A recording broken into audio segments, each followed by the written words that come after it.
You're standing in front of a mirror in a one-bedroom apartment, holding a shoebox like it's a sacred relic. Inside, a pair of $220 sneakers, white leather, a logo big enough to read from across a parking lot. You lace them up slow and you feel an inch taller, not from the sole, from the logo. Here's the math nobody wants to say out loud.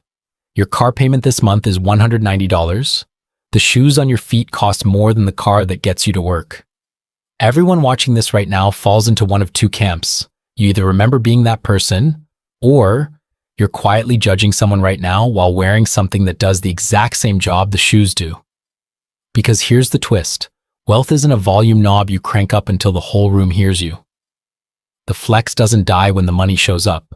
It goes silent. And the silent version is the most expensive flex there is. Today we're walking through 4 income levels: $30,000, $120,000, $2 million, and $5 million. And watching the exact same instinct wear 4 completely different outfits. By the end, you'll never look at a beat-up Volvo the same way again. Level 1. The $30,000 aspiration. Let's start at the bottom rung. You're making $29,000 a year. You've got a job with a name tag or a schedule that changes every Sunday night without warning. Rent eats a third of your check before you've even had coffee. Money doesn't sit still long enough to be saved. It lands and it's gone. But the things people can see? Those you protect like your life depends on it. You'll eat the same instant noodles for 9 days straight just to keep one pair of shoes looking factory fresh. Now, critics love to pile on here. That's so stupid, they say. Broke kid, expensive shoes, bad with money. But slow down. It isn't stupid. It's a strategy, and a fairly rational one. Think about what information is actually available about you at this stage of life. Your net worth is an invisible number sitting in an app nobody else can open. Nobody can see your savings account. Nobody can see the promotion you're 2 years away from. The only channel you have to broadcast "I'm going somewhere" is the stuff strapped to your body. This isn't a new idea either. Back in 1899, economist Thorstein Veblen coined a term for exactly this behavior: conspicuous consumption, spending on visible, often impractical things for the sole purpose of proving you're not at the bottom of the pile. At this level, the signal has to be loud because the audience literally cannot see anything else about you. Loud is the only frequency that reaches them, so the sneakers aren't irrational, they're the only microphone available. Level 2. The $120,000 treadmill. Now multiply that salary by 4. You're pulling in $120,000 a year.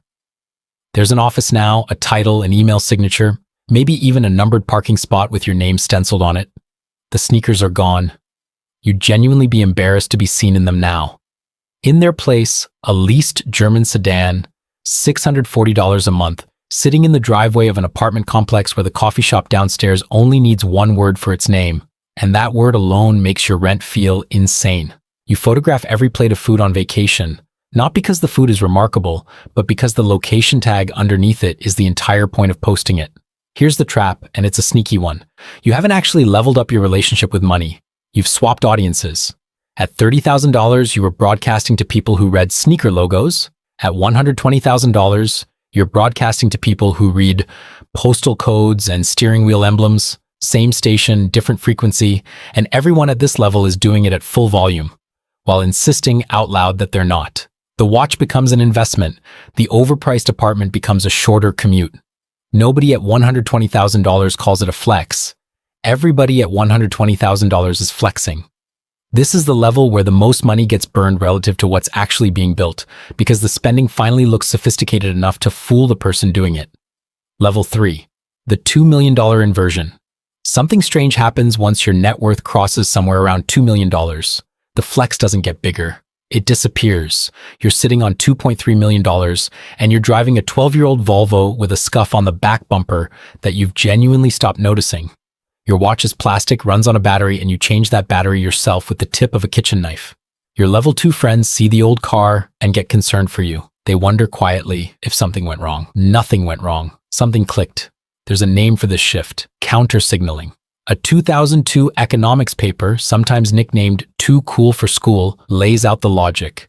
The genuinely skilled, the genuinely secure, don't need to advertise it, because advertising it is itself a tell that you're still trying to prove something. At this level, the spending doesn't stop.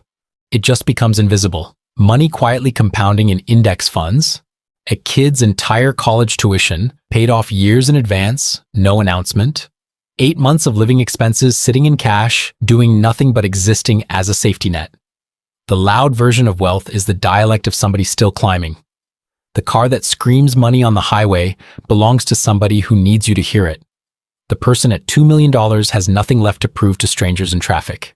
Level 4, the $5 million silence. At the very top of this ladder, somewhere around $5 million, the signal doesn't just quiet down, it inverts completely. You're wearing a plain white t-shirt out of a 3-pack. You buy groceries at the regular store in the regular aisle. Your phone is 2 generations old, the screen has a crack running across the corner, and you genuinely cannot make yourself care enough to fix it. Here's the part that sounds almost backwards. You spend your money on the one thing that would have been unthinkable back at $29,000. You spend it to be left alone. You're buying distance. You're buying privacy. You're buying the simple freedom to walk across a parking lot without a single stranger forming an opinion about your bank account. Researchers Thomas Stanley and William Danko spent years studying self-made millionaires, and their findings echo this exact pattern. The people with the most money were almost never the ones driving the loudest cars. The flashy ones were usually leveraged to their eyebrows, renting a lifestyle they hadn't actually earned yet. Real wealth, more often than not, drives something used, dresses down, and mows its own lawn on a Saturday morning. The final lesson at this level isn't learning how to be seen. It's learning how to disappear on purpose. Here's the twist that ties the whole thing together.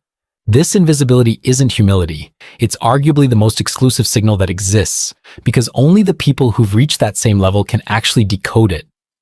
You're broadcasting on a frequency the folks at the bottom can't physically pick up. A stranger looking at a scuffed-up Volvo sees a broke guy. Another person at $2 million sees exactly what it means. Whether it's the kid lacing up $220 sneakers or the millionaire behind the wheel of a 10-year-old sedan, the engine underneath is identical. The need to send a signal about who you are to the exact people whose opinion you've decided actually counts.